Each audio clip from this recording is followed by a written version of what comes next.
Muraho neza, uyu munsi tugiye kuganira ku bimenyetso byakwereka ko waba urwaye indwara ya hepatite B. Mu by'ukuri muri ino minsi akenshi iyo bavuze indwara ya hepatite abantu benshi nyine bagira ubwoba kuko ni indwara ifata inyama ikomeye y'umwijima. Akenshi nyine twese cyangwa se murabizi ko umwijima ari inyama y'ingirakamaro ku mubiri w'umuntu kuko iyo yangiritse umubiri wose ugira ibibazo bikomeye cyane. Muri kumwe na Dr Gasangwa Patrick, bakangura gukomeza gukora subscription kuri YouTube channel yacu. Muri aka kanya tugiye kuganira ku bimenyetso by'indwara ya hepatite B. Mu by'ukuri hari ubwoko butandukanye bwa hepatite, ariko hano tugiye kurebera hamwe hepatite B. Ubundi hepatite B ni iki? Hepatite B ubundi ni indwara y'umwijima iterwa n'udukoko duto cyangwa se virusi two mu bwoko bwa B. Utwo dukoko tukaba twinjira mu mubiri tunyuze mu nzira zitandukanye, ubundi dukunze kwiturira mu mwijima. Niyo mpamvu bavuga ko ari indwara y'umwijima. Ese ino hepatite B yandura ite? Hepatite B ubundi yandura binyuze mu maraso cyangwa se andi matembabuzi y'uwayanduye.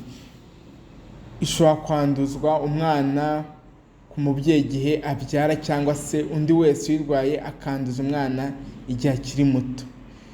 Ishobora kandi kwanduzwa igihe uhabwa amaraso kwa muganga igihe bitakozwe neza, ariko ibi biragoye kuko ari amaraso ahabwa abarwayi, yongererwa abarwayi, aba yarasuzumwe bikemeza ko nta izo ndwara za hepatite nta zirimo.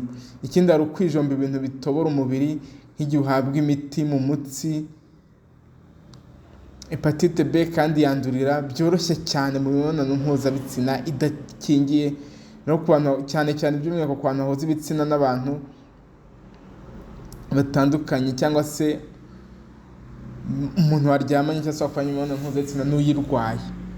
N'abari abantu ba homosexuality cyangwa se bariya bahuza ibitsina ari abagabo ku bagabo bafite ibyago byinshi byo kuba bayandura cyane. Mwumvikana rero ko mu mibonano mpuzabitsina baretse sida na hepatite B yanduriramo. Rero zimwe mu bimenyetso byakubwira ko urwaye indwara ya hepatite B. Iyi ndwara yo hari abayigira ntigaragaza ibimenyetso cyane, cyangwa se ukaba wakwitiranya ibimenyetso byayo n'izindi ndwara nk'ibicurane. Rero bimwe mu bimenyetso rusange umuntu urwaye hepatite B ashobora kugaragaza: icya mbere hari ukubura ubushake bwo kurya, apeti. Ikindi hari umunaniro udasanzwe. Ikindi umuntu ashobora kugira umuriro udakabije ariko nanone muke cyane. Hari ukubabara mu nda, hari ukugira isesemi no kuruka, hari ugutakaza ibiro mu buryo budasanzwe. Ibi nk'ibyo gutakaza ibiro akenshi biza iyo bimaze igihe kinini cyane. Kuri bamwe nanone kandi hiyongeraho inkari zijimye, kuba umuntu yavira imbere mu mubiri, cyane cyane kuruka amaraso. Ariko iki kimenyetso cyo kuruka amaraso kizi iyo ino ndwara ya hepatite yageze kure cyane. Hari ukwituma ibyereruka, hari uguta ubwenge, kumva uzungera cyangwa se kugwa muri koma. Ibi biza iyo yakurenze, yaratangiye umwijima warangiritse cyane kubera ino ndwara. Ikindi hari ukumva umuntu atonekara ku ruhu. Ni byiza ko niba ubonye bimwe muri ibi bimenyetso tumaze kuvuga, bakugutira kugana kwa muganga kugira ngo bagusuzume barebe ko niba utarwaye ino ndwara ya hepatite cyangwa se izindi ndwara. Niba rero ushaka kurinda umwijima wawe ndetse ugahangana n'izi virusi, igisubizo kuri byo ni byiza kwirinda ahantu hose iyi ndwara yandurira twavuze haruguru, kugira ngo ubungabunge ubuzima bwawe muri rusange. Gusa ariko nanone ushobora kuba urwaye hepatite B ku buryo byanatera umwijima wawe kwangirika ndetse no kubyimba. Ubu rero hari imiti itangwa kwa muganga ishobora gufasha umuntu urwaye ino hepatite B. Birumvikana rero kuri ino ndwara ya hepatite B, ikiza kuri yo nk'inama nkatwe nk'abaganga tubagira, ikiza ni uko wakwipimisha ukamenya aho uhagaze, kuko twabonye ko bino bimenyetso igira bishobora no kuboneka ku zindi ndwara, cyangwa se ntunabigire bikazagaragara yarakurenze.